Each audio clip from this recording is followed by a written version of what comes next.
Thank you, God. Thank you, Lord. Grabe. Ilan po dito naniniwala na may matinding ginagawa ang Panginoon sa atin? Amen? Tama ba yun? Alright. Grabe si Lord. Pakisabi nga sa katabi mo, grabe si Lord. Amen. Ilan po dito nakasama kagabi, kahapon sa ating conference? Tama ba? Okay. And you know what?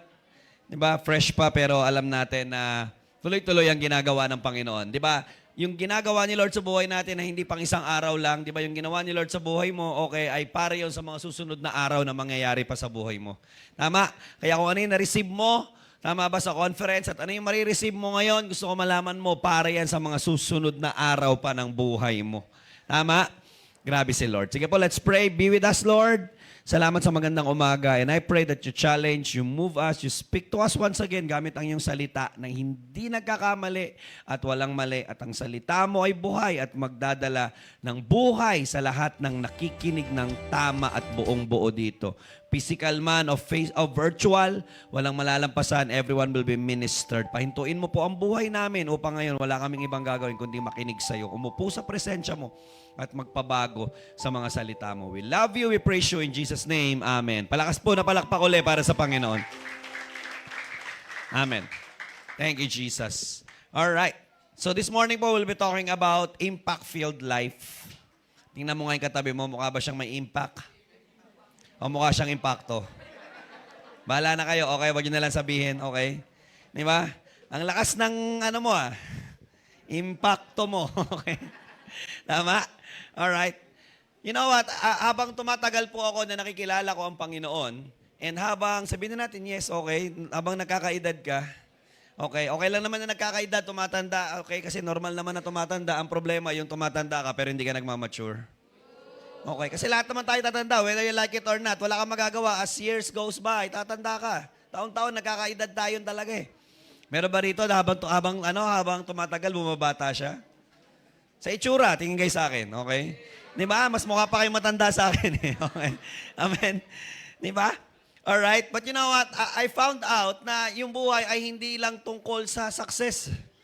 Yung buhay ay hindi lang tungkol sa material na bagay, hindi lang tungkol sa mga bagay na narating mo o mararating mo pa. Ang buhay ay hindi lang tungkol sa kayamanan na na-acquire mo.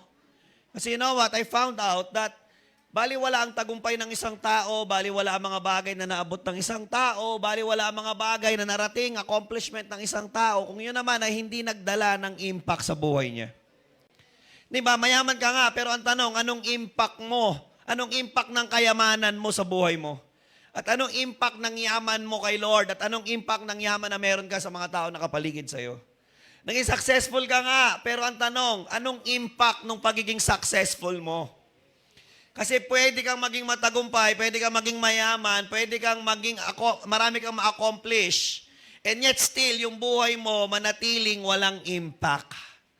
Tama? Tayo po ay tinawag at nilikha ng Diyos para magkaroon ng tamang impact. Ang problema, yung may ibang tao, may impact nga, pero mali naman. Tama? Di ba, nagkapera ka, pero yung impact ng pagkapera mo ay ginamit mo yung kayamanan mo para dalhin yung mga tao papunta sa mali. May mga taong hindi marunong magbisyo o kaya walang pambisyo, ikaw yung nagdala sa kanila para magpatuloy sa bisyo nila. Yun ang impact mo. Tama? Hello? May mga tao na hindi marunong magsugal, pero dahil sa'yo natutong magsugal, impact po yun. Tama ba? Hello? Pero may mga tao naman na hindi nila kilala ang Lord, pero nakilala nila ang Lord dahil sa'yo, impact din po yun. Di ba? Kagaya nun, di ba yung nag-share sa atin dito? Tama ba? Okay, wala naman siyang pera, wala namang sure source. Minsan ka nalang magkaroon ng 2,000, dapat bili mo na ng sapatos yon, bili mo na ng damit yon, bili mo na yon ng pansarili mo kagustuhan. Pero ang gusto niya, Lord, yung perang ito gamitin ko para madala yung pamilya ko sa'yo. Impact po ang tawag doon. Amen? So ang desire ng puso natin, dapat magkaroon ng impact yung buhay natin eh. Tama ba? Kasi pwede tayong maging kung sino natin gustong maging, pero at the end of the day, kung wala kang impact sa buhay ng mga tao nakapaligid sa'yo, tama, baliwala po yung buhay natin. Tama? Ang daming tao, totoo lang, nabuhay sila at nagpakayaman sila, pero magugulat ka, tama ba, hindi naman sila nabigyan ng ganap na kasiyahan ng mga bagay na naabot nila. Bakit? Kasi mali yung impact. So life is about impact. Amen? Pakisabi nga sa katabi mo, life is about impact. Tama? Paano mo malalaman kung ano yung impact mo? How can you know what kind of impact you have? Malalaman mo yan sa kung anong nangyayari sa mga taong nakapaligid sa'yo. Okay, habang kasama ka nila. Are they becoming better kapag kasama ka? Umaayos ba sila? Umaayos ba yung sitwasyon, yung grupo? Pag dumarating ka ba sa pamilya, gumaganda ba? Umaayos ba? Nagliliwanag ba? Ikaw ba yung source ng liwanag? O dumidilim kapag dumarating ka? Tama ba? Umaayos ba o gumugulo? Yung nag-aaway, pag dumarating ka, nagbabati ba? Tama? O lalo silang nag-aaway? Tama? So doon mo malalaman eh. Okay, ilan dito gusto magkaroon ng impact yung buhay niya? Amen? Di ba? Wala, ayaw ng iba. Talagang gusto nila, puro impacto lang. Okay. Tama? Eh, so, yan po yung pag-uusapan natin ngayon. Alam niyo ba na ang Diyos natin ay isang radikal na Diyos? Di ba? Naintindihan niyo ba yan? Parang hindi niyo ata naintindihan. Okay? Well, para mas madali niyo maintindihan, okay? Di ba, mas gamitin natin sa generation natin ngayon. Alam ko naman mga Gen Z po kayong lahat. Tinan mo mga Gen Z yan. Okay? Di ba? Kunwari, okay? Di ba? Do you know that God is an OA God? Okay? Kasi baka hindi nyo naintindihan yung radical eh. Gamitin lang natin yung word na OA. Alam mo ba na OA ang Diyos? And alam mo ba na mas OA pa ang Diyos sa'yo? Mas OA pa ang Diyos sa katabi mo. Hindi na may katabi mo. Napaka-OA niyan. Di ba? Alam mo, kung hindi yan pinanganak, yung katabi mo, hindi maimbento ang salitang OA. Yan talaga, okay, ang ano eh. Sa kanya galing yung salitang OA. Napaka-OA niyan. Tama ba? Subukan mo, kurutin mo yun. Oy, grabe ka naman. Parang papatayin mo na ako. Okay. Kinurot mo lang, mamamatay na. Tama? OA talaga. Alright? Yes, you heard it right. God is an OA God. But, kaya lang, iayos natin. Okay? Kasi baka mamaya, teka lang, para OA pala si Lord. Hindi. Iayos natin. OA siya in terms, not in terms of kaartihan. Kasi ang daming tao, OA na OA sa kaartihan. Ew, yak. Tama ba? Okay. Ang init naman, Tambira. Uy, naka-aircon kayo sa bahay nyo kung maka-arte ka ng init-init. Tama? Hello? Diba? OA si Lord, hindi in terms ng kaartihan, kadramahan. Hindi siya OA in terms ng pagiging overthinker. Tama? Diba? May mga tao na sobrang OA malala eh. Tama? May dumating lang na problema, pambihira, diba? Alam mo, ang dami na nangyari. Grabe, ang hirap na ng buhay natin ngayon. Ba't may ganyan problema pa? Naku, talagang magkakahiwalay na silang lahat. Naku, masisira na buhay namin. Diba? Ha? Teka lang, uy. Okay. Diba? Nag-miss lang kayo ng almusal. Wala lang kayong kinain. Okay. Diba? Hindi masisira pamilya nyo. Tama ba? Hindi ka lang nag-almusal. Okay. Tama ba? Wala lang asukal yung kape mo. Okay. Pero hindi mapait ang buhay mo. Yung kape lang ang mapait. Tama? Hello? Sabi nga sa katabi mo, sobrang OA mo. Okay. Tama? Diba? Mga nanay natin minsan OA eh. Tama ba? Ako rin. Di ba? Okay. Nasunog lang yung sinaing. Grabe naman kayo. Nasusunogin nyo yung buong bahay. Nay, kanin lang na saing. Ay, nasunog. Pambira. Bakit buong bahay? Tama ba? Yung kanin lang, yung kanin lang. Okay. Pero huwag niyo sunugin, ha? Amen? Ilan dito OA? Tama ba? Alright? God is an OA God. Hindi sa kadramahan, hindi sa kaartihan, hindi sa pagiging overthinker. Lalo na hindi sa paggawa ng mga bagay na mali. At mga bagay na kasalanan. OA ang Diyos pagdating saan? Sa paggawa ng mga bagay na tama. Tama ba? At mga bagay na naaayon sa kalooban niya. If you will read the entire Bible, makikita mo kung gaano ka OC, okay? Diba? Gaano ka stricto, alright, ang Diyos. Kaya pag makikita mo paulit-ulit binabasahin, be careful to obey the Lord. Diba? The law of Moses. Diba? Mag-ingat na sundin. Okay? God is an OA God pagdating sa mga bagay na magdadala sa tao para makilala siya ng lubusan. Imagine mo kung gumawa ang Diyos ng bagay para makilala ang tao, napaka-OA niya. Antindi. God is an OA God pagdating sa mga bagay na tutulong para maging intimate ang tao sa pakikipagrelasyon sa Kanya. Tama? Kaya makikita natin in the Bible, God says, in the book of Exodus, ang sinabi ng Bible, the Bible presented God as a jealous God. Siloso daw siyang Diyos. Ano ibig sabihin nun? Ayaw niya na merong kaagaw siya sa pwesto na dapat siya lang ang nakaupo at nagahari sa buhay mo. Ayaw niya na naglalagay ka ng ibang kaagaw at katapat niya. Dapat walang kapantay, dapat walang katapat si Lord sa buhay mo. Amen?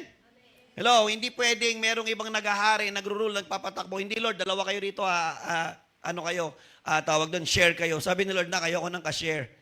Tama ba? Kasi kung ka-share ko yan sa buhay ko, dapat kasama ko namatayan. Hindi ko yan nakita nung pinako ko sa krus eh. Tama ba yan? Okay? Hindi ko naman yan nakikita sa mga panahon, tama ba, na talagang ikaw ay bagsak na bagsak at sinasalo ka, ako sumasalo sa'yo. Wala, dapat kaagaw si Lord. Di ba? At makikita natin, OA din ang Diyos magmahal. Tama. Pero hindi siya yung OA magmahal gaya mo na sobrang drama at arte. Pero iba si Lord. Di ba? Yung ka-OA-han niya pagdating sa pagmamahal, ang tawag natin dyan is God's unconditional love. Na hindi naman tayo dapat mahalin. Tama? Ilan dito mag-agree that we are really unlovable people? Di ba? Aamin ako, hindi ko deserve na mahalin ako ng Diyos. Bakit? Hindi ako kamahal-mahalan eh. Pero grabe ang Diyos magmahal, tama ba, ng tao. Di ba na kahit hindi na dapat patawarin, kahit hindi na dapat tanggapin, na kahit hindi na dapat yakapin, na kahit hindi na dapat pagbuksan ng kaharian niya, pero still ginagawa niya pa rin. Amen. OA si Lord. Di ba na kahit pa ang sinusukli natin sa kabutihan at pag-ibig niya ay kasalanan, mahal ka pa rin niya. Tama. OA din ang Diyos magpatawad. At ang tawag natin dyan is justification. Tama. Justification is the process in which the sinner was supposed to be declared guilty.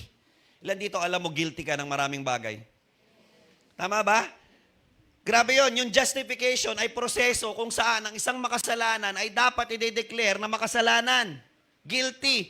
Pero because of the grace of God through Jesus Christ, tayo ay dineclare na righteous.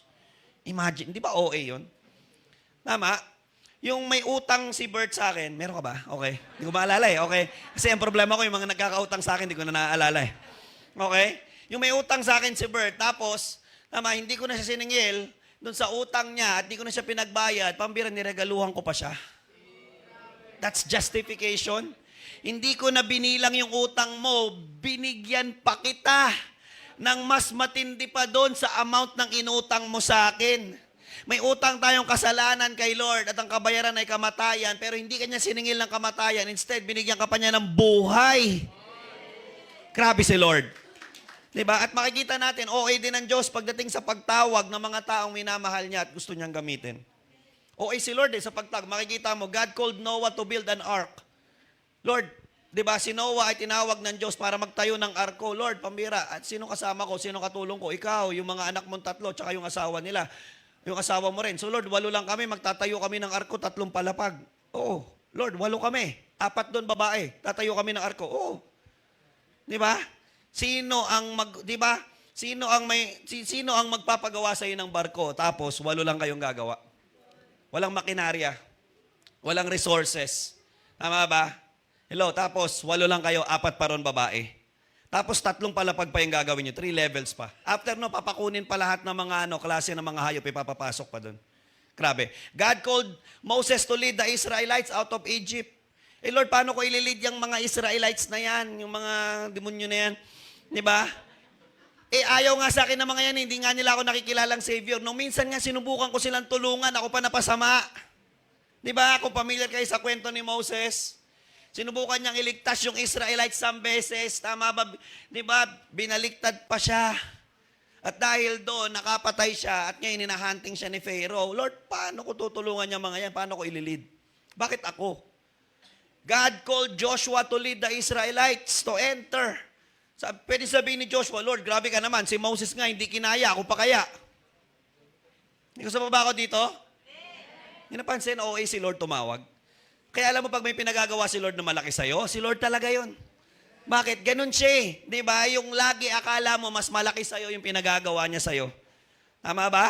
Si Gideon tinawag ng Diyos para talunin ang Midianites. 200,000 sila, 300 lang. Lord, bira, alam ko. Tama ba? Diyos ka, pero kailangan gamitan din natin ng mathematics.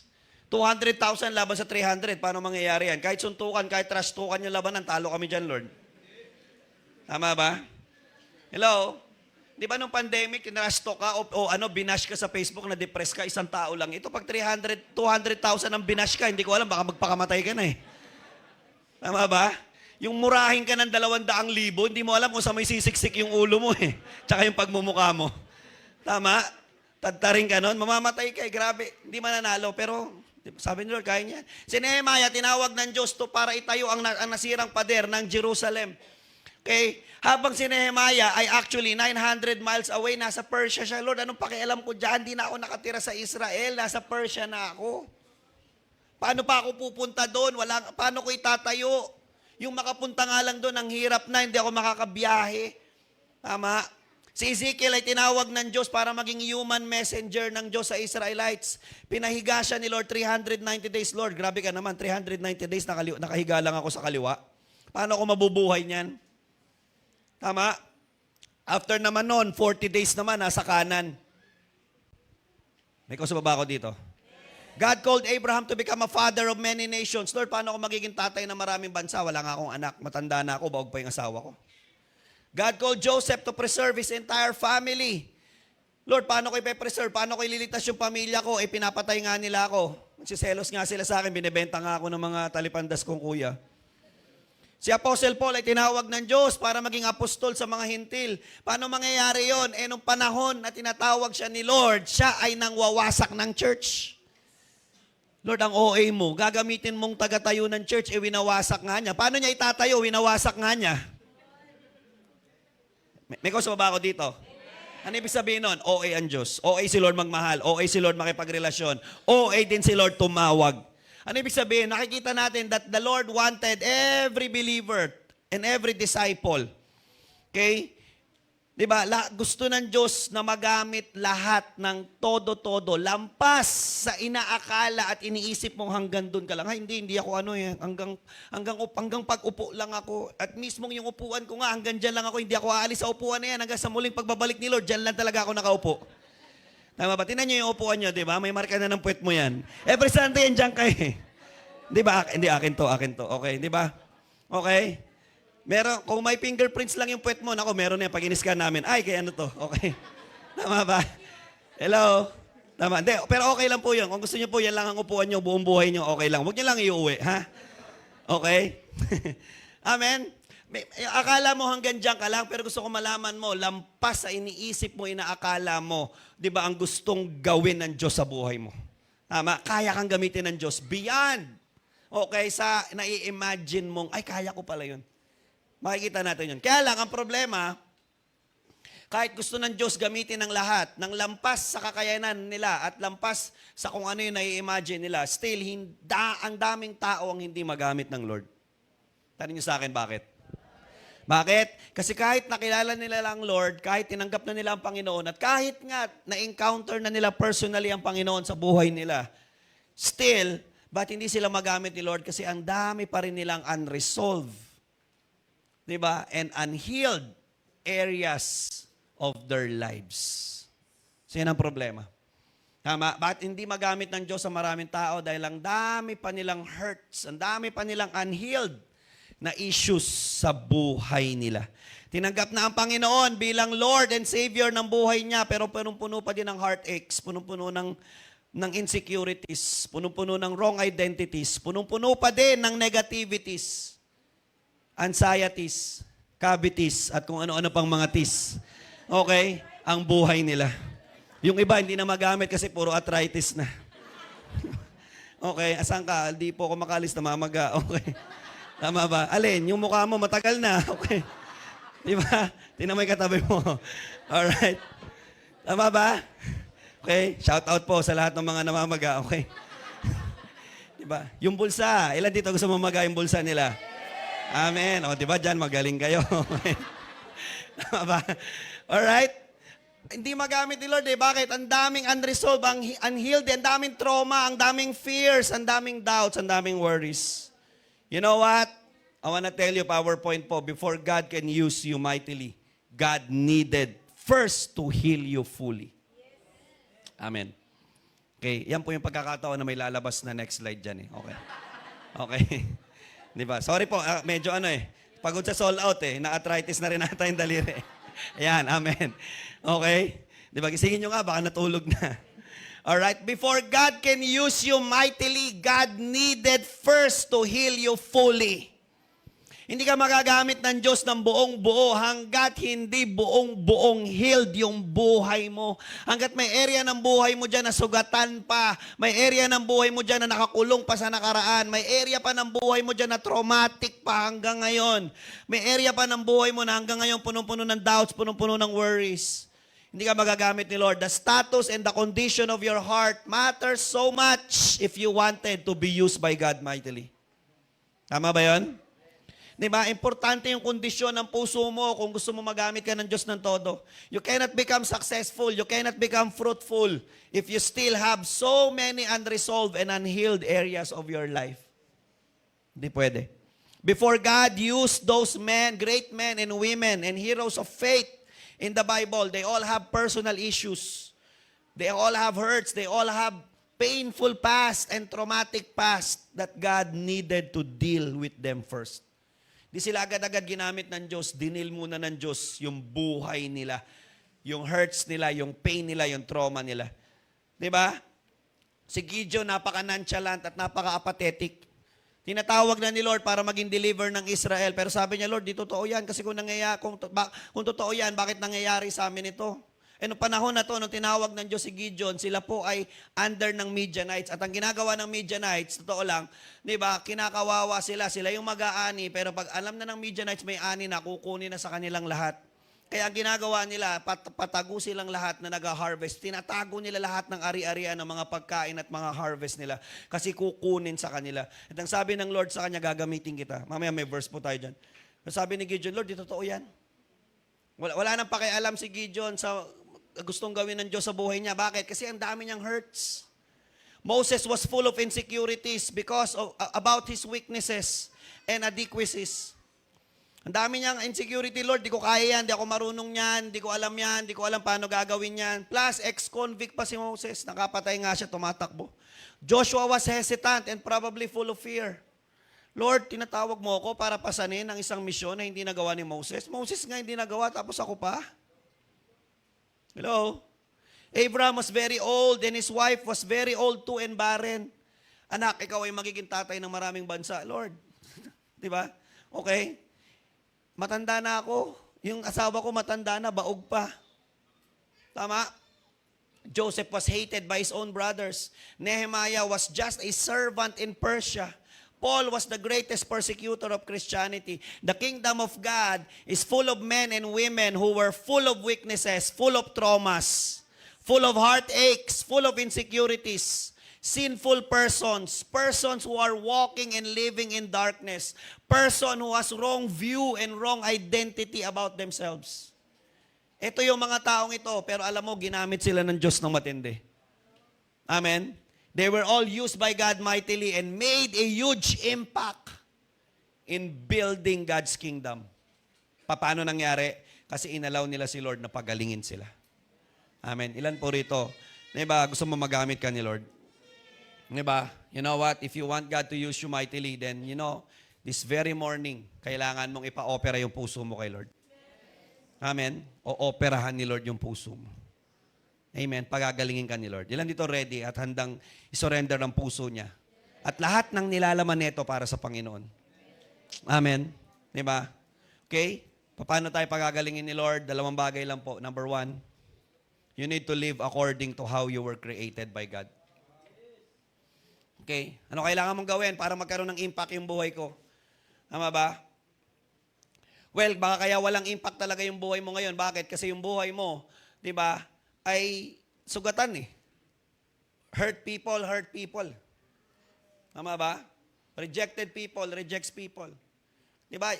Hindi ko alam kung meron na ngayon, pero wala na ata. Di ba dati panahon namin, BCD, DVD, VCD. Okay? Pag sira na yung yung bala, kahit na anong gawin mo, i-eject na lang ng i-eject yun. Hindi na siya gagamitin eh. Sira na siya eh. Tingnan mo yung katabi mo. Hindi pa yan sira, okay?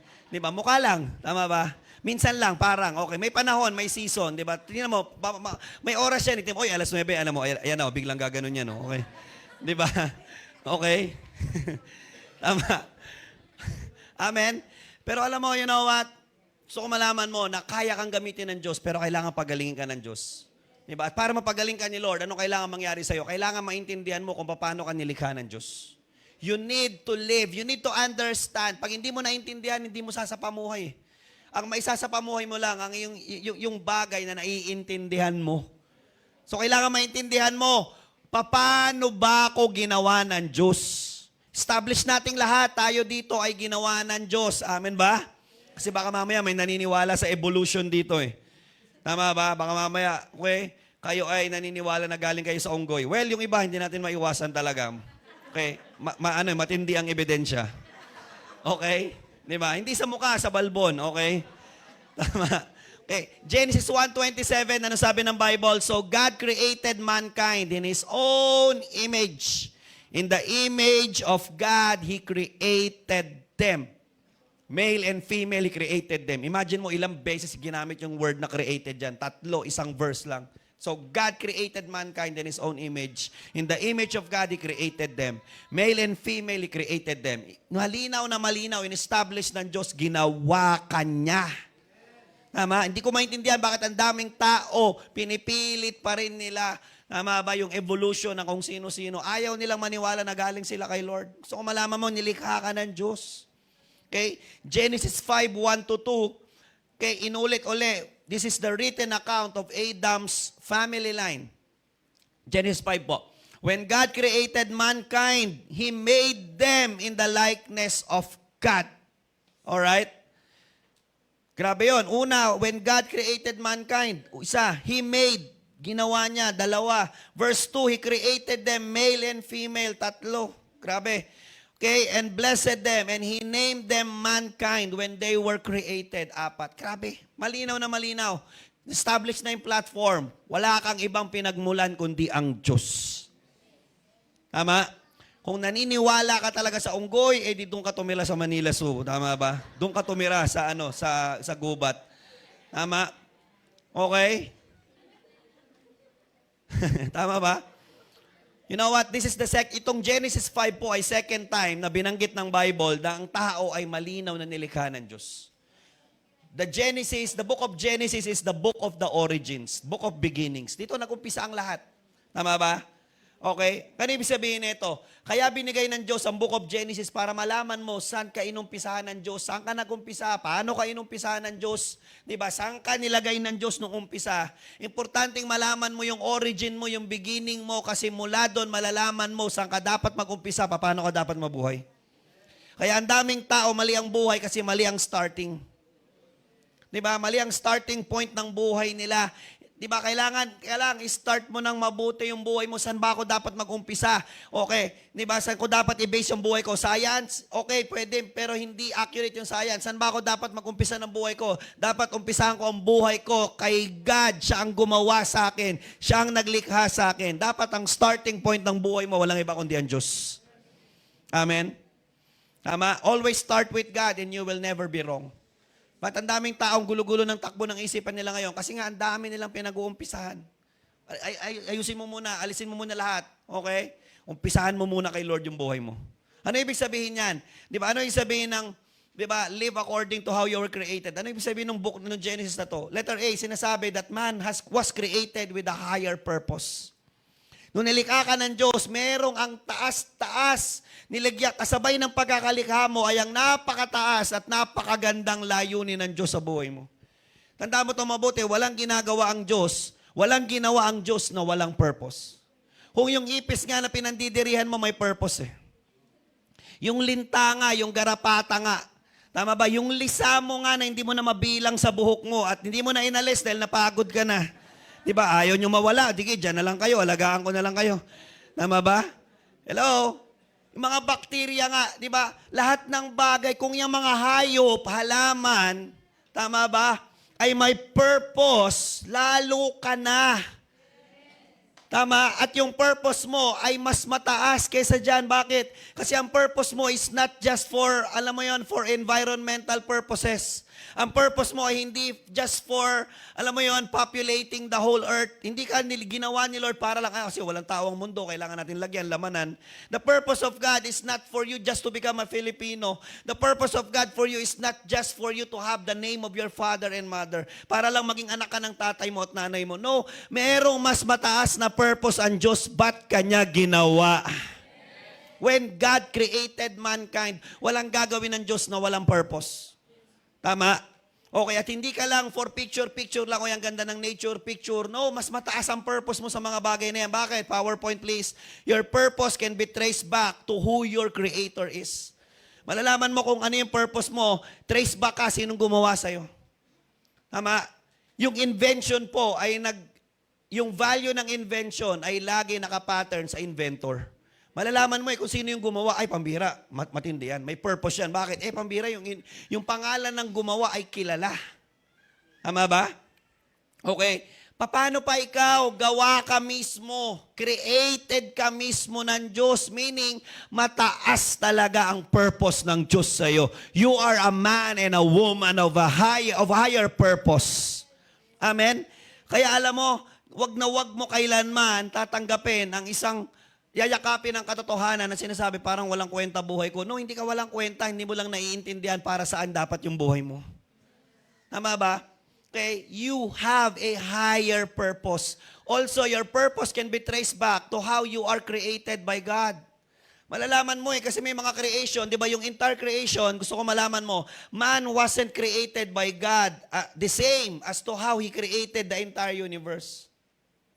Nung kinreate ni Lord ang universe, mababasa niyo yun sa Genesis 1, He just commanded them to be, let there be light, let there be moon, let there be stars, let there be trees, let there be animals, let there be birds in the sky, let there be fish in the sea. Sinabi lang ni Lord na magkaroon, kinumand lang niya, walang effort, He just say it. He just declared it. Of course, siyempre, powerful si Lord. Pero pagdating sa tao, pwede naman niya i-command, let there be man. Tama? Pwede naman i-command ni Lord let there be angelo. Okay? O let there be Aina. Pwede naman ganun, i-command lang ni Lord Wala kayong reaction sa mga pangalan binanggit ko Amen. Yayaan nyo na. Okay? Tama? Meron ba gusto magpa-shoutout dyan? Okay? Tama ba? Alright? Ayan. Hayaan mo na. Okay? Hindi pwedeng sabay, dalawang kulot. Mahirap. Okay? Tama ba? Alright. Nung kinreate ni Lord, ang tao, ang sabi ng Bible, He formed it with His hands. May personal touch si Lord sa'yo. May fingerprint ang Diyos sa'yo. Hindi ka niya kinreate na kumbaga bara-bara lang. Inayos ka talaga, Lord. Kung inayos mo ako, ba't ako ganito? Tama ba? Parang hindi mo naman ako inayos. Tama ba? Kapatid, iyan ang pinakamahal na creation, abstract. Yung hindi naiintindihan sa art, yun ang pinakamahal. Tingnan mo yung katabi mo, ang mahal mo. Di ba? Yung mga bali-baliko, yung mga tabi-tabingi. Di ba? Okay. Ako, yan ang pinakamahal na work of art. Tama ba? So, Shakespeare pala, di ba? Iugain mo lang, mahalin mo, may tama pa. Okay. Tama? But you know what? God has uniquely made mankind. Tama? He formed May meaning mahalaga ka. Tama? At ang matindi dito, ang sabi pa ng Bible, after He formed the man, He breathed on his nostrils. Hiningahan pa ng Diyos yung tao in order for man to become a living being. Tama? Ano ibig sabihin nun? Yung buhay mo, yung pagkakagawa sa'yo ay, alam mo yon, may effort na nilagay ang Diyos sa'yo. Tama ba? Mahalaga ka sa Diyos. Tama ba? May purpose ka. Kaya don't ever accept, tama ba, and embrace, at ipapasok mo sa isipan mo, walang kwenta buhay ko, wala akong purpose, walang saysay ito. No, hindi totoo yan. Tama, PowerPoint po, ang kailangan mo lang gawin, know your purpose, serve your purpose, and be consumed, and give all that you have for your purpose. Bakit?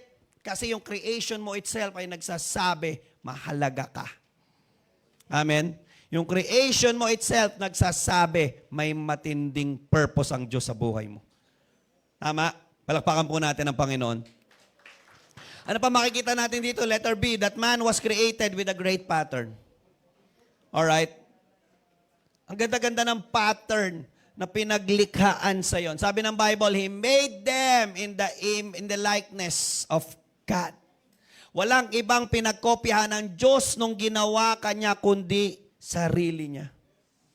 Take note ha, pag inaral mo yung Genesis, yung creation, naunang i-create lahat, yung entire creation. Nauna trees, nauna sky, nauna stars, nauna moon, nauna mga birds, nauna mga hayop. Diba? Saka kinreate yung tao. Pwede namang ikuha, pwede namang ang gawin ng pattern ng Diyos sa tao ay elepante. Tama ba? Though, parang meron talaga. Alright? Pwede namang ang pattern ng Diyos na pagkunan nga niya ay unggoy talaga. Nauna naman sila eh. Pwede kang ang pagkunan ng pattern ng Diyos ng tao ay dinosaur. Diba? Okay? Sabi nung isa, kaya pala. Okay? Diba? Nauna lahat eh. Pero alam mo, after i-create ni Lord yung entire creation at wala pa yung tao, ang sabi ng Bible, nung gagawin na ng Diyos ang tao, nag-usap sila yung Trinity, Father, Son, and Holy Spirit. Sabi niya, let us make man in our image. Di siya kumuha ng pagkokopyahan niya doon sa kinreate niya. Tama ba yun? Diba? Kumuha ang Diyos ng pattern ng tao ayon mismo sa Kanya. Tama? Okay? Hello? At hindi yan naiintindihan ng marami. Alam mo, pag naiintindihan mo that you are patterned after God's likeness. Likeness in the sense na hindi pagka-Diyos, kasi baka mamaya isipin mo, kaya ko maging Diyos kasi pinattern ako sa... No, hindi. Di ba? We are made in the likeness of God, not in terms of divinity and deity, but in terms of morally. Marunong tayo mag-isip, alam natin ang tama at mali. Tama ba? Meron, di ba? Mentally, okay, meron tayong sariling will, nakakapag-isip tayo. Okay, may sarili kang desisyon sa buhay mo. Tama? Likeness of God spiritually, meaning, di ba, tayo ay tao, pero may spirit din tayo na kumukonek kay Lord. Tama? So, ano ibig sabihin? Meaning, dapat ang ultimate pattern ng buhay ng tao ay hindi tao, kundi Diyos. Di ba? Hindi mo pwedeng i-pattern ng buhay mo at sana ganun na lang ako. Di ba? Hindi. Ang pattern ng buhay mo, nung kinreate ka ni Lord, hinulma ka mismo sa Diyos. Tama ba? Hello? Kaya alam mo, totoo lang, tayo lang naman kasi ang tayo lang naman ang nakatingin lagi sa panlabas na anyuan eh. Pero hindi yun eh. Ang sinasabi dito ay hindi yung physical form. It's the image. It's the character. It's the spirit. Okay na nilagay ng Diyos. The ultimate pattern of man must be God because man is patterned after the likeness of God. Kaya wala tayong ibang dapat. Ang ultimate na sinusunod mo, ginagaya mo, kinokopyahan mo ay yung pinagmulan at pinagkopyahan ng Diyos sa'yo. Amen. Kaya nagkakagulo-gulo ang buhay ng tao kapag kung sino-sino sinusunod niya. At pag sinusunod niya ang tao over God, ang gulo ng buhay niya. Bakit? Hindi ka naman pinattern sa tao, pinattern ka sa Diyos. Eh. Amen? Pag sinusunod at hinahabol ng tao ang mundo, kaya pansinin mo, di ba, kahit nakuha ng mundo, ng tao yung mundo, hindi naman siya masaya. Kasi hindi naman siya pinattern after dun eh. Tama ba? In fact, yung buong creation nga ay inuna para sa Kanya. Yung buong creation ay pinattern para sa tao, hindi yung tao ang pinattern para sa mundo. Amen? Kaya makikita mo, di ba, parang kahit nakuha niya na to, ang dami-dami niya nang nakuha sa mundo, pero bakit parang wala pa ring laman ng buhay niya? Di ba? Pero yung isang tao, di ba, wala siya masyado nakuha sa mundo, pero pambira nakuha niya yung Diyos, buo siya. Tama ba? Bakit? Kasi tinamaan mo kung saan ka pinattern ng Diyos. Hello, may kausap ba ako dito? Amen? Hindi talaga dapat mundo ang nagdidikta sa iyo, sa tao, kung sino ka dapat maging, kung ano dapat ginagawa mo, kung ano dapat tinatrabaho mo, kung ano dapat magiging buhay mo. Sabi ng mundo, di ba, dapat ganito na buhay mo, dapat ganito ginagawa mo, dapat ganito itsura mo, dapat ganito pinoportray mo, dapat ganito ka manamit, dapat ganito ka magsalita, dapat ganito ka mamuhay. Hindi manggagaling sa mundo ang pattern ng buhay mo. Ang buhay mo ay manggagaling sa Diyos. God created man. And in fact, God gave the rulership and the dominion to man over the entire creation of God. Genesis 1:28. Nung kinreate ni Lord sa Genesis 1:27, He made in the image of God. After I-create ng Diyos ang tao, 28, God blessed them and said to them, be fruitful and increase in number. Fill the earth, subdue it, rule over the fish of the sea and the birds of the sky and over every living creatures that moves on the ground. Sabi ng Diyos, Adan, nung kinreate kita, pinattern kita sa akin. At ang buong creation na ginawa kong nauna sa'yo, binibigay ko para i-rule mo, para i-subdue mo, para i-control mo, para patakbuhin mo. Hindi binigay ng Diyos ang mundo kay Adan para kontrolin siya neto. Binigay ng Diyos ang mundo kay Adan para kontrolin niya ito. We are not meant to rule. We are meant to rule the world and not to be ruled the world. We are not meant to follow the world. We are meant to overcome the world. Amen? Hello, ano ibig sabihin? Ano pong makukuha natin? PowerPoint. Hindi ikaw ang susunod sa mundo. Dapat ang mundo ang sumusunod sa iyo habang sinusunod mo ang purpose ng Diyos sa buhay mo. Palakpakan natin ang Panginoon. Diba? Live not according to how the world view or sees you. Diba? Hindi ang mundo ang titingin sa iyo at magsasabi sa iyo, diba? Congratulations, naabot mo na to. Tama? It's not the world, it's not the people around you ang may karapatang magsabi sa iyo at magdikta sa iyo. Sino ka magiging? Sino ka dapat? Live according to how you were created by God. Tama? Live according to how God meant you to be. You were created in the image and likeness of God. Ano ibig sabihin nun? God created you to become a winner and a champion. Don't ever think of yourself as a failure. Hindi porket nag-fail ka at some point of your life sa ilang areas at sa ilang parte ng buhay mo, ibig sabihin nun talunan ka. Hindi. Nag-fail ako, ibig sabihin nun talunan na ako buong buhay ko. No. You're created in the image of God. Pinattern ka sa Kanya, hindi talunan ng Diyos. Amen? God is a victorious God. Hello, amen po ba nun? Hindi porket natalo ka at nag-fail ka, ibig sabihin nun, talunan at failure ka na.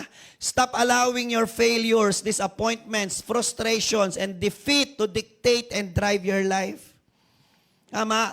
Ang daling patakbuhin, ng frustration, failures, ang buhay natin. Ang ganda-ganda na nangyayari sa'yo, striving ka, pero pag nagkamali ka, bigla na lang makikita mo, failure talaga ako. Tama? Stop allowing failures to dictate you on how you will view and look upon yourself. Magfe-fail ka talaga pero hindi ka failure. Amen po ba yun? Tumigil ka ng timbangin ang sarili mo. Niloloko mo lang sarili mo. Okay, hindi, joke lang po. Okay. Tumigil ka ng timbangin at sukatin ang sarili mo. Gamit ang kamalian mo, kakulangan mo, kahinaan mo, kapansanan mo. Amen? You need to see yourself as to how God created you to be. And as far as God is concerned, you are created in His image. You are created in His likeness. You are created to become a winner. You are created to rule. You are created by God not to become a loser, not to become a failure. Hindi ka talunan just because natatalo ka ngayon sa hamon ng buhay. Amen? Hindi ka failure just because nag-fail ka sa isang bagay sa buhay mo. Magiging talunan at failure ka lang. Okay? Kung susuko at aayaw at bibitaw ka na. Pero hanggat lumalaban ka, hanggat nagpapatuloy ka, hanggat hindi ka umaayaw, hanggat di ka sumusuko, kahit nahihirapan ka pa, kahit nabibigatan ka, kahit puro iyak na lang ang ginagawa mo, pero still, di ka sumusuko, Lord, naniniwala ako, may magandang mangyayari sa buhay ko. Di ako bibitaw sa iyo, di ako bibitaw sa pangarap ko, magpapatuloy ako, lalaban ako kahit mahirap. Then I wanna tell you, winner at champion ka pa din. Tama? Tanong, kailan ba naging winner at champion si Joseph the Dreamer?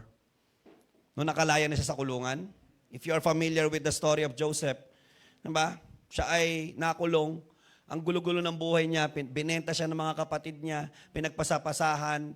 Kaya nung unang panahon, pag slave ka, ibebenta ka nung nakabili sa'yo para maging slave din uli. Diba? From being a slave to another slave.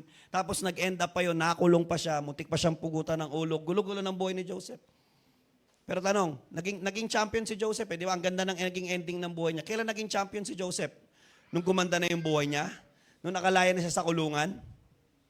Nung naging second most powerful person na siya sa Egypt? No. Kailan naging winner at champion si Joseph? Nung time na ang galit ang maraming tao at ginagawan siya ng masama pero hindi siya nagpapakasama, champion na siya nung time na yun. Nung time na hindi siya nagtatanim ng galit sa mga taong gumawa ng masama sa kanya at pinatawad niya silang lahat, champion na siya nung time na yun.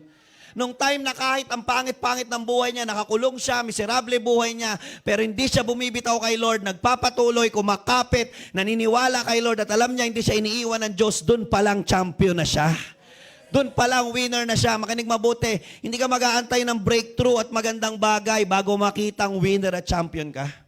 Kahit pangit ang nangyayari sa buhay mo ngayon, pero maganda yung lumalabas sa'yo at maganda yung impact ng buhay mo sa mga tao nakapaligid sa'yo, champion ka na.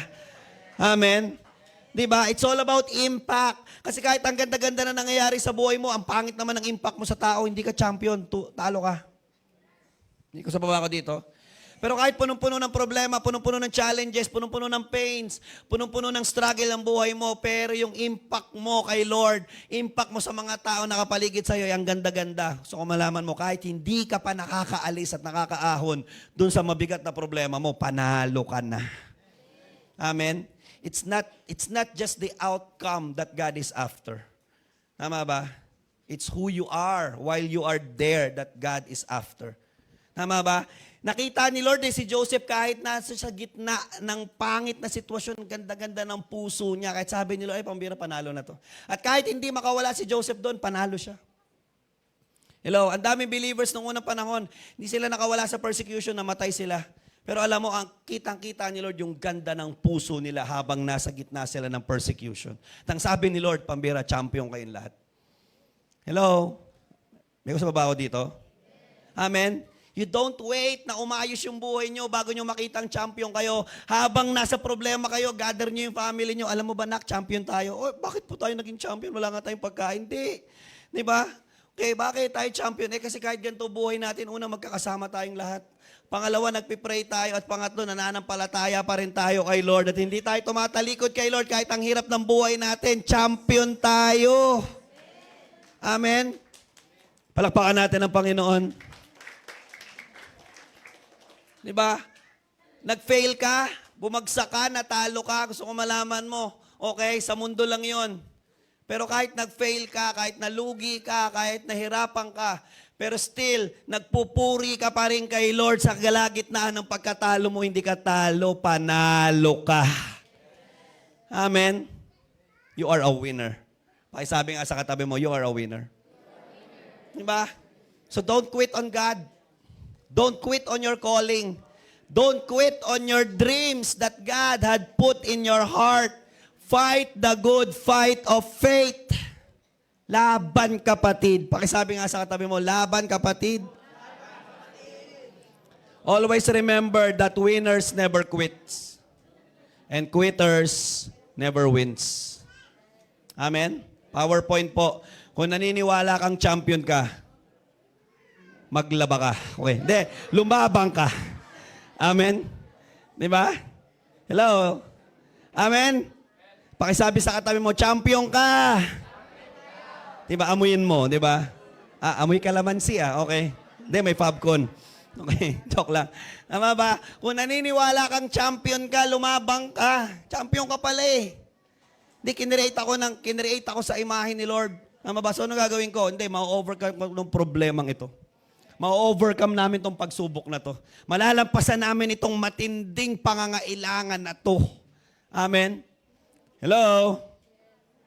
Kahit ano pang sabihin ng iba, kahit ano pang sabihin ng mundo, at kahit ano pang sabihin ng demonyo sa'yo, dapat okay ka sa paniniwalang nilikha ka ng Diyos. At dahil nilikha ako ng Diyos, hindi ako pababayaan ng Diyos.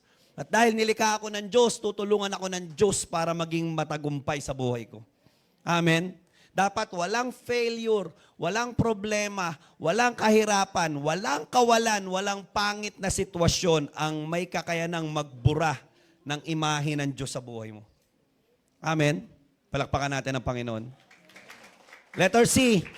Ano pinapakita doon? That man was created with a true identity. Nilikha ng Diyos ang tao na may tamang identity. He created them male and female. Sorry po but I will be direct to the point. Not to condemn everyone, but to tell the truth. Pag sinasabi mo po ang totoo, hindi ka po nangongondem. Kasi sinasabi mo ang katotohanan. Ang nasabi ng Bible, the truth will set you free. Alright? Again, hindi po ito para siraan ng iba, pero ito po ay katotohanan na galing sa salita ni Lord. Walang ibang nilikha si Lord. Dalawa lang, babae at lalaki. Male and female, He created them. Walang shemale. Tama ba? Okay, walang LGBTQRSTUNBWXYZ. Sorry po, wala. Dalawa lang, as far as God is concerned. Tama ba? And sabi ng Bible, tingnan nyo to, ang ganda-ganda nito. He created them male and female and blessed them. Nung kinreate ng Diyos yung lalaki para maging lalaki, pinagpala niya siyang maging lalaki. Nung kinreate ng Diyos yung babae para maging babae, pinagpala niya siya para maging babae. Meaning, makinig mabuti, a blessed life is a life lived according to how God created you to be. Yun yung blessed life. Blessed life ay pinapamuhay mo kung paano ka nilikha ng Diyos. God blessed Adam to be Adam and God blessed Eve to be Eve. Now, if Adam wanted to be Eve, then he is no longer blessed. He is now cursed. Bakit? He is going against sa kung anong pagkakalikha sa kanya ng Diyos. If Eve is trying to be Adam, he is not blessed. She is not blessed. Bakit? Hindi siya pinattern ng Diyos maging ganon. Hindi siya nilikha ng Diyos maging ganon. Hindi, mali-mali kasi nagkamali lang si Lord talaga, na-confuse siya eh. Okay? I am a man trapped in a woman's body. Hello? Hindi si Lord ang nagkulong sa'yo dyan, ikaw ang nagkulong sa kalokohan mo. Tama ba? Tandaan natin mabuti, hindi nagkukulong ang Diyos, nagpapalaya nga siya. Amen? Diba? God is a deliverer.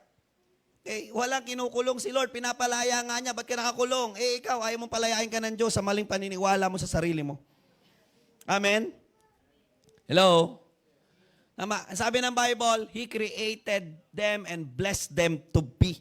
Hindi nagkakamali ang Diyos. Tama ba? Okay? And you know what? Hindi talaga nagkakamali. Ikaw wala nagkamali. Bakit? Even si Lord, tsaka yung science na nga mismo, nagko-confirm kung ano ka. Kasi kung ano ka, yung science mismo, kaya nga, di ba, yung mga babae na gusto maging lalaki, para sila maging lalaki, di ba, babaguhin pa nila yung sexual organs nila. Hindi ka talaga babae. Bakit? Eh, meron kang organs na pambabae. Ito, at makinig mo mabuti, ito pa matindi. Nung kinreate ng Diyos si Adam tsaka si Eve, malinaw kay Adan, lalaki siya. Malinaw kay Eve, babae siya. They were not confused about their identities. Hindi sinabi ni Eve, babae ba talaga ako? Baka naman hindi. Hindi naman na-confused din si Adan na, lalaki ba ako? Baka naman. Okay? Malay mo, may chance. Okay? Huwag ka. Okay? Diba? Okay? Hindi. Okay? Wala. Amen? Lalaki naman ako, tama ba? Oh, yun, okay. Diba? Yan mo, na-confused din ako, okay? Diba? Alright? At least, sure yung asawa ko doon. Okay? Diba? Wala namang pagkakataon, diba, na nakita mo ako nagme-makeup. Okay?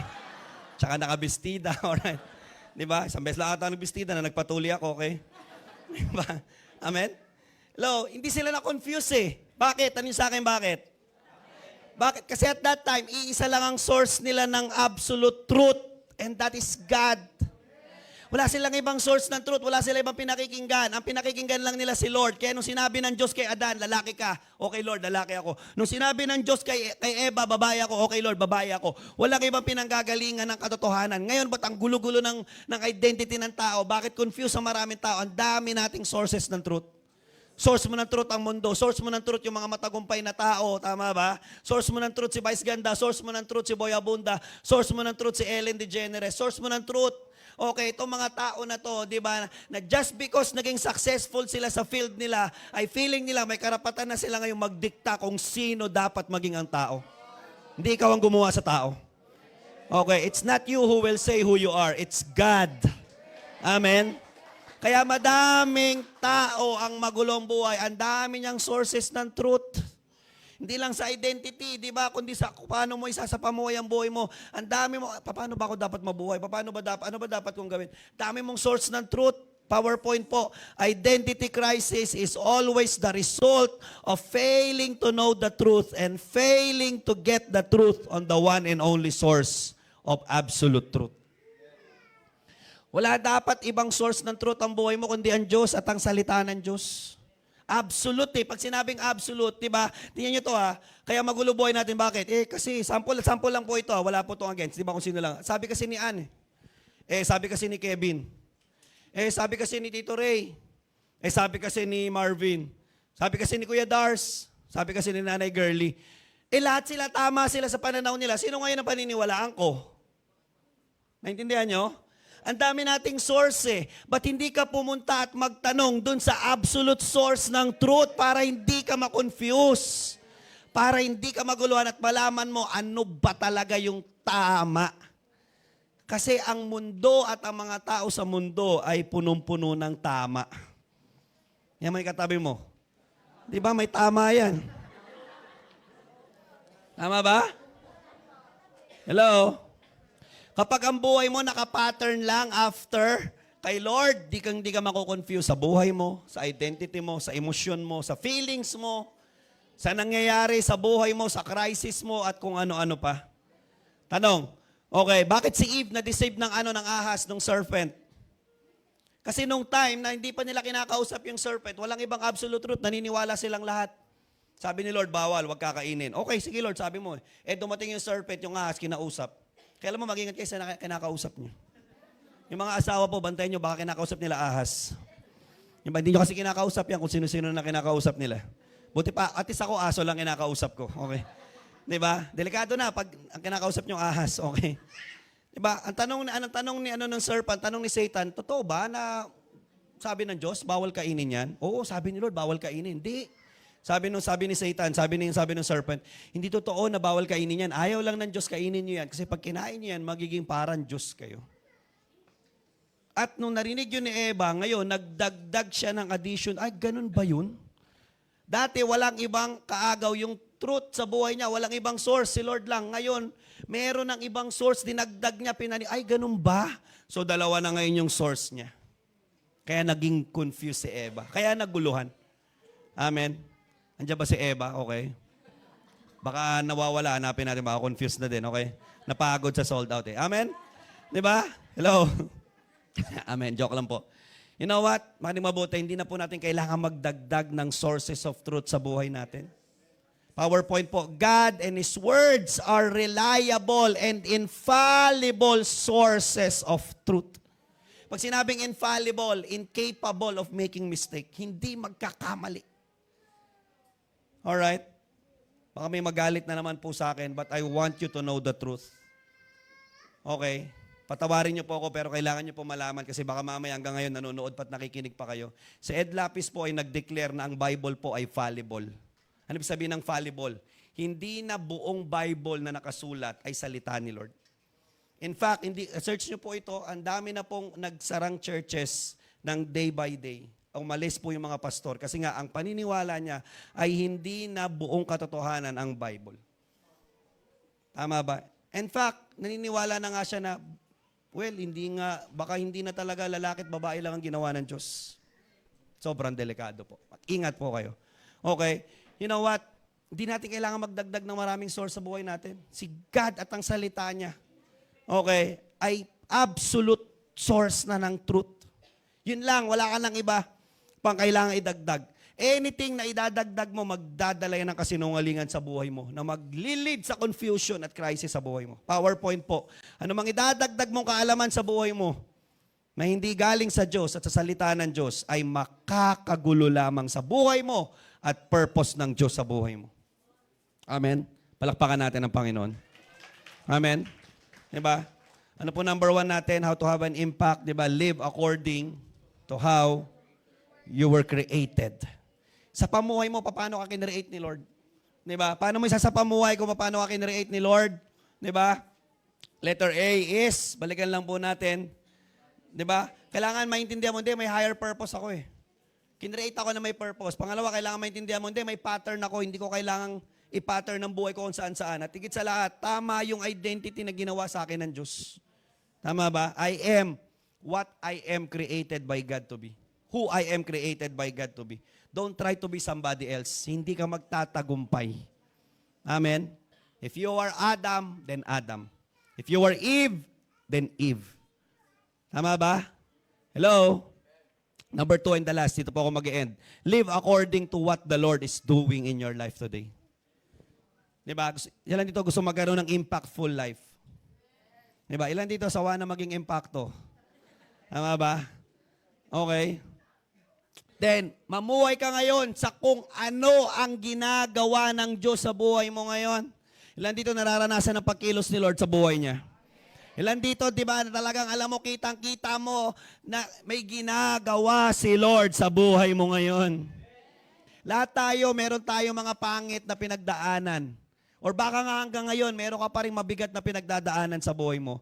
But don't ever allow the things, the painful things, the negative things that you've experienced in the past, yung mga pangit na naranasan mo nakaraan, at pangit na nararanasan mo hanggang ngayon, ay burahin at tabunan ang magandang bagay na ginagawa ng Diyos sa buhay mo ngayon. Tama ba? Kung meron kang dapat tayuan at lakaran ngayon, yun yung buhay na ginagawa ni Lord sa iyo ngayon.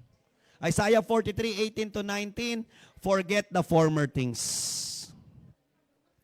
Kalimutan mo na ang nakaraan. Problema natin, selective lang yung kinakalimutan natin sa nakaraan. Tama ba? Yung utang mo nakaraan, kinalimutan mo na. Ay, may utang ba ako? Ay, wala. Ay, kinalimutan mo na eh. Di ba? Yun lang ang kinakalimutan natin eh. Pero di ba, lahat na nakaraan naaalala natin. Sabi na Bible, forget the former things. Tanda mabuti, makinig.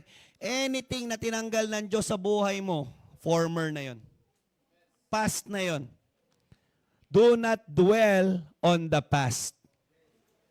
Okay. Kung yung past mo maganda o kung yung mga bagay na inalis ng Diyos sa'yo ay talagang maganda, hindi inaalisin ng Diyos sa'yo. Tandaan mo mabuti, anything na inaalis ng Diyos sa'yo, hindi yan makakabuti sa'yo. Bisyo mo, ugali mo, mga tao nakapaligid sa'yo, ba't ka inalis ng Diyos sa mga taong sinasamahan mo dati? Pag nagpatuloy ka pa, magugulo buhay mo. Ma-adapt mo mindset nila, ma-adapt mo vision nila, ma-adapt mo pamumuhay nila, ma-adapt mo kung paano nila pinatatakbo ang buhay nila. Tama ba? Hindi ka aalisin ng Diyos sa tao, gawain, pamumuhay na alam niyang makakabuti sa'yo. Pero pag alam niyang makakasama sa'yo, tatanggalin ka niya dyan. Tama ba? Okay? Sabi ng Bible, forget the former things, do not dwell on the past. See, I am doing a new thing. Kailangan makita mo, may ginagawa si Lord sa buhay mo ngayon. Kailangan makita mo, grabe, ano ba ako ngayon? Diba? Nasa church ako Nagpa-process ako Nagla-life group na ako, nagsiserve na ako kay Lord Kailangan makita mo, see that God is doing new things in your life. Teka lang, parang, di ba, iba na ako ngayon, hindi na ako kagaya ng dati. Now it springs up, do you not perceive it? Hindi mo pa rin ba nakikita? Kailangan makita mo na. Ang problema mo kapag may ginagawa na si Lord, tapos hindi mo pa rin nakikita. I am making a way in the wilderness. Gumagawa na ako ng daan sa lugar na hindi dinadaanan.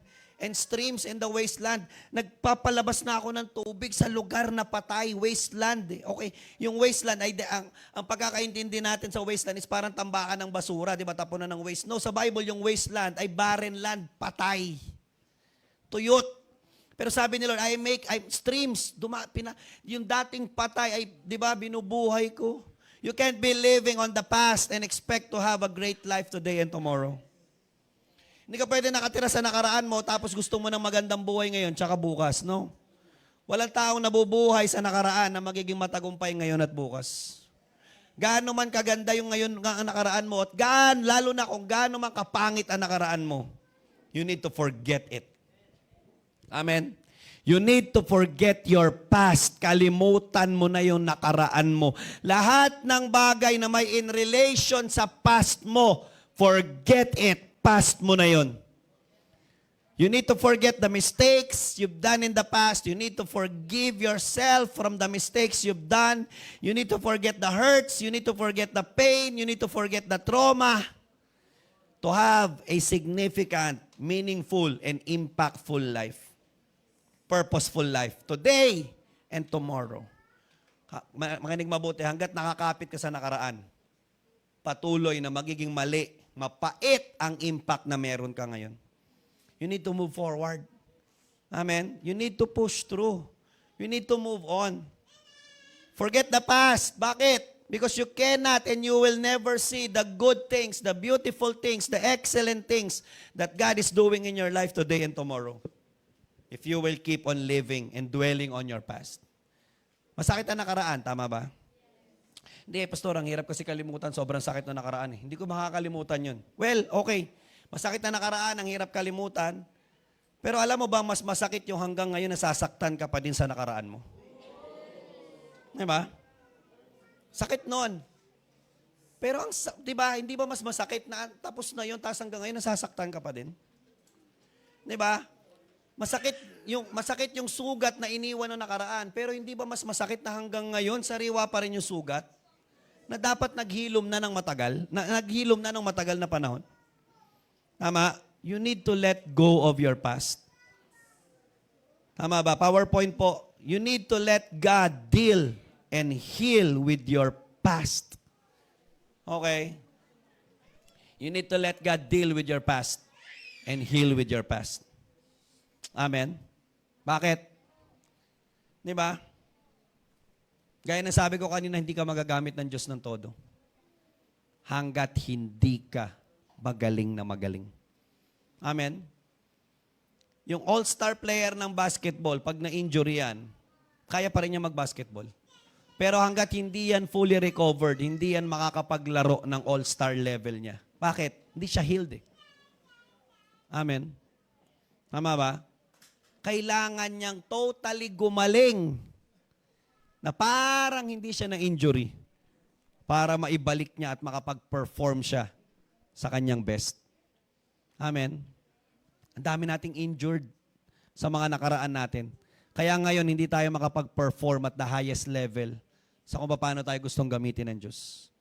Bakit kailangan mong gumaling? Una, because unless you allow God to deal and heal your past, God cannot begin His wonderful plans for your life. Amen. Pakiburan niya lang po yung unless you allow. Sumobra. Okay? Balik niya na lang po. Okay? Ayan. Unless napagalingin mo, ay allow mo na si Lord na pagalingin ka, pag-i-deal at i-heal ang past mo, hindi makakapag-umpisa ang Diyos ng magaganda. Hindi mauumpisahan ng Diyos ang magandang plano niya sa buhay mo ngayon. Amen? Diba? And pangalawa, unless you allow God to heal and deal your past, you will never see who you were made and meant to be by God. Amen? Labas na lang po natin yung PowerPoint pag ready na. Tama? Kailangan mong gumaling. Pakisabi nga sa katabi mo, kailangan mong gumaling. Tama ba? You know what? Gideon was having a hard time seeing who he is made by God to be. Because of the pains and trouble that he has experienced and continuously experiencing in his life. Dito po ako mag-end, Judges 6 verses 12 to 16. When the angel of the Lord appeared to Gideon, he said, "The Lord is with you, mighty warrior."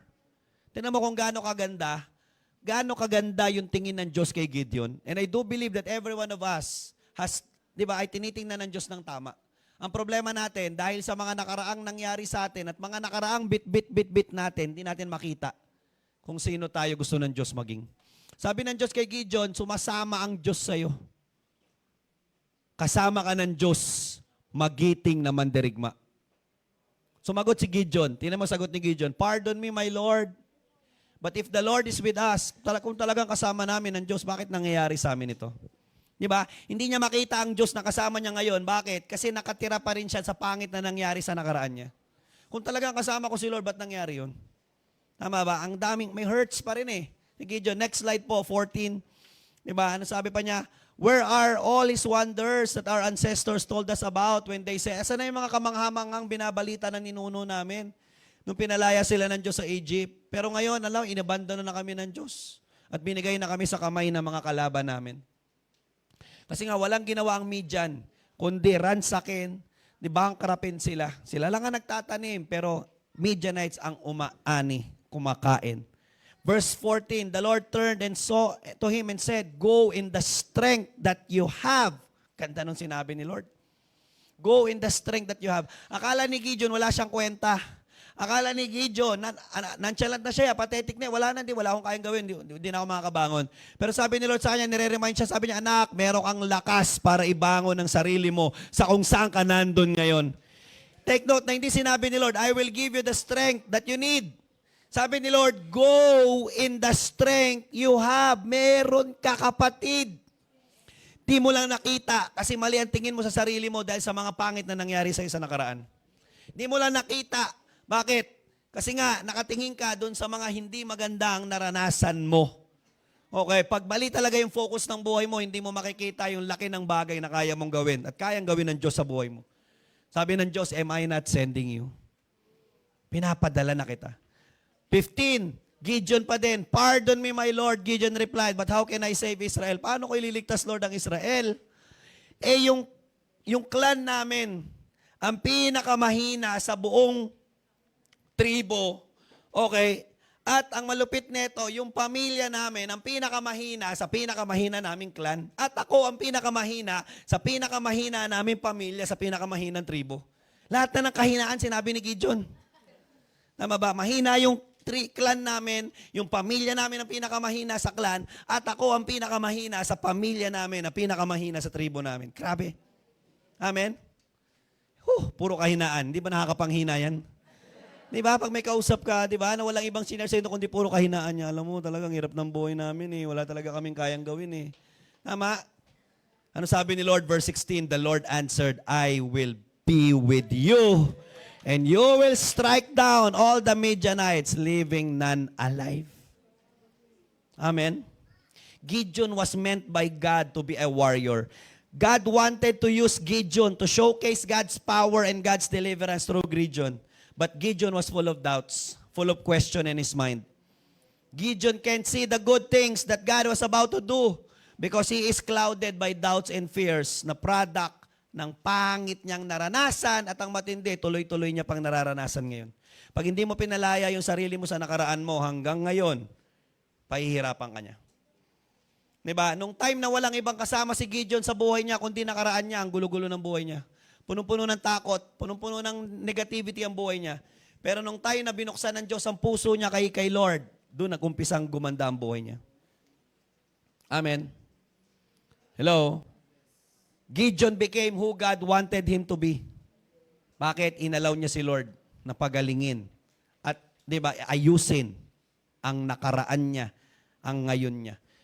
Gideon surrendered all the pain, all the hurts, all the trauma, all the trouble. Traumatic sila na pag nag-harvest sila, naku, pambira, baka nandyan na naman yung Midianites, kukunin na naman yung pinaghirapan namin. No matter how hard it is for you to forget your past, you need to make a decision today. Gaano man kahirap, kailangan mo desisyonan ngayon. Tama ba? Sabi ni Wallace Stevens, I'm about to end, life is the elimination of what is dead. Ang buhay ay tungkol sa paglilibing ng mga patay. Wala na kayong patay sa refrigerator nyo. Tama ba? Wala kayong patay sa aparador nyo. Nililibing ang patay. Lahat ng nakaraan mo patay na. Kailangan mo na yung ilibing. Hanggat hindi mo ini-eliminate ang mga patay sa buhay mo, mga nakaraan, mga ngamoy yan sa buhay mo. Tama ba? Manig mabuti, your past is dead. Your past has killed your past life. And I want to tell you that your past is still killing your present life. You don't allow your past to even kill your future life. Amen? Pinatay na ng nakaraan mo yung nakaraang buhay mo eh. Pinapatay niya yung buhay mo ngayon. Bibigay mo pa ba yung bukas mo para patayin niya? No? Pagaling, alam mo, bigay mo na yung puso mo ngayon kay Lord. Psalms 147 verse 3. He heals the brokenhearted and binds up their wounds. Pagagalingin ka ng Diyos. To end this, balikan po natin yung Genesis chapter 5. Sabi ng Bible, this is the written account of Adam's family line. When God created mankind, He created them male. He created them in the likeness of God. He created them male and female and blessed them. And He named them mankind when they were created. Nung kinreate na raw ang tao, pinangalanan silang mankind.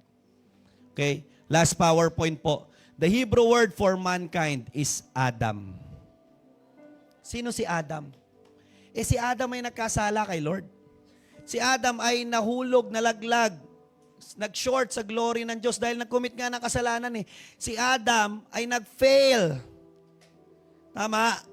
But guess what? Still, pinili pa din ng Diyos na ilabas ang buong sangkatauhan kay Adan. Tama? Is Adam failure? No. But Adam failed, yes. Pero kahit nag-fail si Adan, he is never a failure. Amen? Yes, Adam failed, but he moved on. He progressed after. Yes, Adam sinned and fell short of the glory of God, but he bounced back after. Nagrepent, nagsisi, nagpatama kay Lord. If Adam, makinig mabuti ha, if Adam was really a failure because of the sin and mistake that he committed, then why God didn't just remake Adam? Kung ako ang Diyos, nag-fail si Adan, patayin ko na lang si Adan, patayin ko si Eva, gawa ko ng panibago. Pwede naman ako mag-remake eh. Tama ba? Diyos ako eh. Nagawa ko nga si Adan, nagawa ko nga si Eva. Remake na lang. Pero bakit hindi nag-remake ang Diyos? At kahit na nag-fail ito, pinili pa rin ni Lord na ilabas sa kanila ang buong sangkatauhan. Tama? Bakit? Adam was never a failure. Adam, alam mo, hindi nabura ng kamalian ni Adan yung imahe ng Diyos na nasa kanya. Aning mabuti, hindi ko kayo kilala, pero gusto ko malaman mo, hindi nabubura ang imahe ng Diyos sa buhay mo. Hindi mabubura ng kamalian mo. Hindi mabubura ng kasalanan mo. Hindi mabubura ng anumang pangit at masakit at traumatic na nangyari sa nakaraan mo. Your failure doesn't define who you are. You are who you are created by God to be. You are a man with a purpose. You are a man and a woman with a higher purpose. You are a man and a woman with a great pattern. You are a man and a woman with a right and true identity. Do not let your past nor your present pains, troubles, traumas dictate and define your life. Hindi yan ang magde-define ng buhay mo. There must be only one definition of your life. And that is, you are created in the image and likeness of a powerful God, of a loving God, of a faithful God, and of a victorious God. Tatayo po tayong lahat. You know what? Gusto ng Diyos magkaroon ng impact ang buhay mo. Pero hanggat hindi healed ang puso mo, hanggat hindi totally eradicated ang mga pangit na hanggang ngayon, bit mo na nangyari sa nakaraan mo, o baka hanggang ngayon, ikaw ay nakakapit pa rin sa mga masasakit na bagay na currently nararanasan mo ngayon. Ang impact ng buhay mo ay mananatiling mali. Ang impact ng buhay mo ay mananatiling masama. You will remain bitter. You will remain full of sorrow. You will remain full of loneliness. Patuloy na magiging mali ang laman ng puso mo hanggat hindi mo inaalaw ang Diyos na pagalingin ka. At hanggat mali ang laman ng puso mo, mali ang magiging impact ng buhay mo. So right now, can I ask you to close your eyes? Open your heart to the Lord. Surrender it. Bukas mo yung buhay mo ngayon at sabihin mo, Lord, malaya ka. Hawakan ako. Malaya ka, Lord. Operahan ang puso ko. Malaya ka, Panginoon, na i-deal. Search my heart, oh God, and know my thoughts. Point out anything in me that makes you sad. Point out anything in my heart that is not pleasing, that is not honoring, that is not glorifying unto your name. Alam mo, you know what, church, gusto kang gamitin ni Lord. Lampas sa naiisip at na-imagine mo, pero kailangan ka munang pagalingin ng Diyos.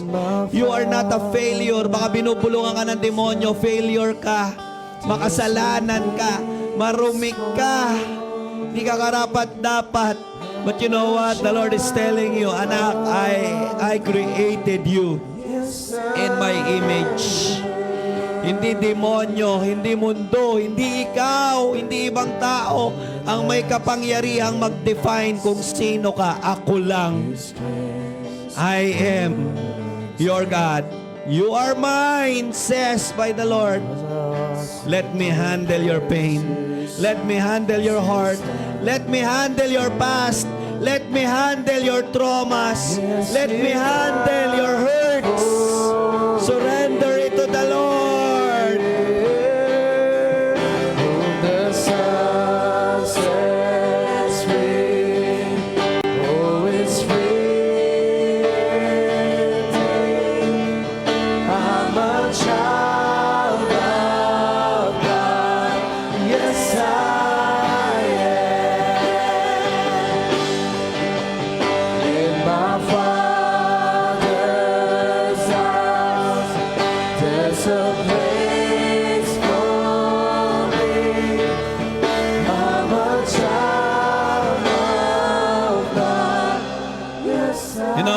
mo, ito na yung time, nalalaya ka at pagagalingin ka ni Lord. And after this, gagamitin ka ng Diyos mightily.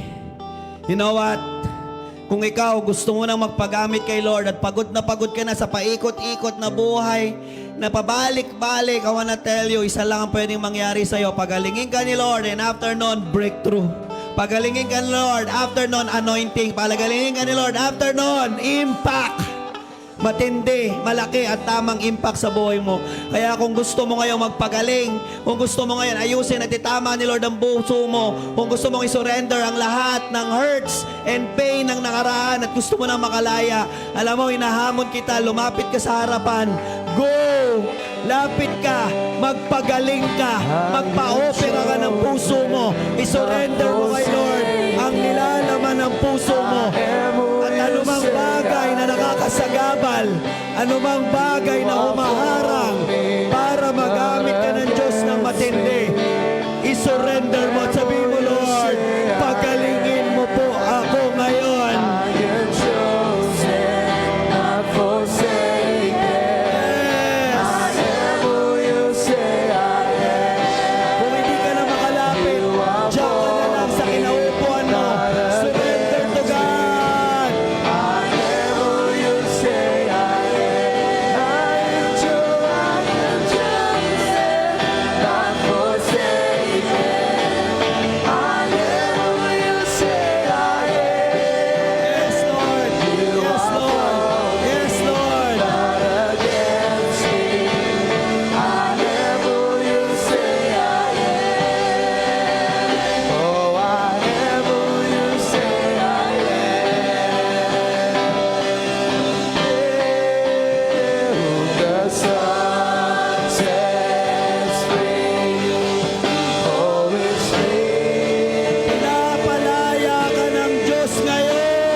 Alam mo kapatid, huwag mong palampasin. Church, you don't miss this opportunity to be delivered. Ang makalaya sa pinakamabigat, pinakamapait na nakaraan ay hindi biro. Pero kayang gawin ng Diyos ngayon sa'yo. Come on. Right now, let go. Let go of your past. Surrender it sa kamay ng Panginoon. Yung past mo na paulit-ulit, pabalik-balik ang hinahunting. Yung trauma mo na paulit-ulit kang binabalik sa kalungkutan at takot. Those past na humakad lang sa'yo para lumakad sa liwanag at parati kang kinukulong sa madilim na tagpo ng buhay mo, hayaan mong palayain ka ng Diyos dyan. Everything na nakakahadlang kay Lord para magamit ka ng todo, suko mo na ngayon. Let God heal and deal with your past, even present hurts, pains, troubles, fears, doubts, anxieties, worries, depression. Lahat ng ito, come on. Lahat kausap ni Lord sa harapan, sa unahan. Kausap ka ni Lord. Kausap ka ni Lord. Pinagagaling ng Diyos yung puso mo. Receive healing. Receive healing.